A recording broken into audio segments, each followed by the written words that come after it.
umeshaona maji ndo haya hapa. Kilimo cha kumwagilia, kupanda matikiti. Lakini cha msingi nyanya, si unajua bibi analialia kule, wajukuu zangu sina nyanya. Nilikuwa nimeandaa nyanya, kama kuna nyanya pale, kuna jamaa niliongea naye, nilimwelekeza aniwekee mbegu. Hawa nao kwa picha hao. Kwa hiyo sasa tunafanyaje? Kwa hapo kitu cha kufanya hata bamia. Tunaweza tukalima hata bamia. Lakini soko lipo, shida sio kulima, shida soko tunapata. Soko tunapata. Maana unajua mboga, yani unajua soko la mboga ni huwa, yani mimi naamini kabisa kwamba ukipeleka mboga sokoni huwa zinaisha kwa. Lakini sasa hapa ndipo tupate nini? Tutengeneze kama kawingu fulani. Kuzuia maji yanayotoka hivi.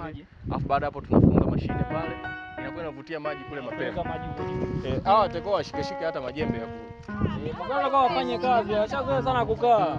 Ndio maana tuliambiwa tutafute wanawake vijiji, tunaona sisi wajanja tukaenda. Mimi nitakuwa tunakuja kukagua, lakini sasa mnakagua wakulima ni nani, si ndio sisi? Au sio? Basi kwa tufike tukalione shamba huko, sio mbaya. Kwanza mimi nimechoka. Shambani hatujafika sasa. Tufike bana tupumzike bwana. Je, kwa kukaa mna au ndo njaa? Hamna tunachoka. Wewe unakujua unapenda sana kula. Hamna jamani.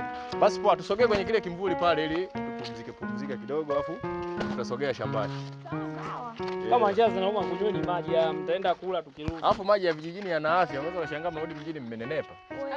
Tunanenepa kwa maji. Haya maji yana afya. Mizimu ya kina babu imefanya yao, ndio maana unaona maji yanatiririka. Miaka ile nyinyi bado watoto, sisi tunasoma shule ya msingi, tulikuwa tunaenda bila viatu, hata maji ya kunywa hamna. Miaka ya 90. Maisha haya, ila kufika hapa sio poa. Unajua tulikotoka mpaka sasa hivi. Alafu leo